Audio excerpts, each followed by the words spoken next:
சங்கீதம் 2ஆம் அதிகாரம். ஜாதிகள் கொந்தளித்து ஜனங்கள் விருதாக்காரியத்தை சிந்திப்பானேன்.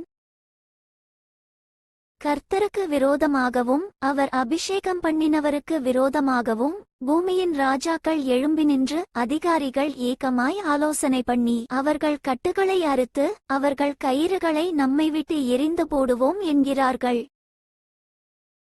பரலோகத்தில் வீற்றிருக்கிறவர் நகைப்பார், ஆண்டவர் அவர்களை இகழுவார். அப்பொழுது அவர் தமது கோபத்திலே அவர்களோடே பேசி தமது உக்கிரத்திலே அவர்களை கலங்க பண்ணுவார்.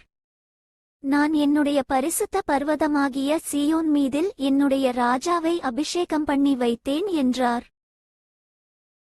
தீர்மானத்தின் விவரம் சொல்லுவேன். கர்த்தர் என்னை நோக்கி, நீர் என்னுடைய குமாரன், இன்று நான் உம்மை ஜனிப்பித்தேன்.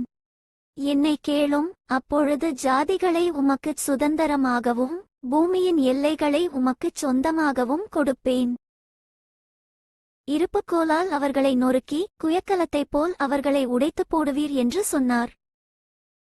இப்போதும் ராஜாக்களே, உணர்வடையுங்கள், பூமியின் நியாயாதிபதிகளே, எச்சரிக்கையாயிருங்கள். பயத்துடனே கர்த்தரைச் சேவியுங்கள், நடுக்கத்துடனே களிகூருங்கள். குமாரன் கோபங்கொள்ளாமலும் நீங்கள் வழியிலே அழியாமலும் இருக்கும்படிக்கு அவரை முத்தம் செய்யுங்கள். கொஞ்ச காலத்திலே அவருடைய கோபம் பற்றி எரியும். அவரை அண்டிக்கொள்ளுகிற யாவரும் பாக்கியவான்கள்.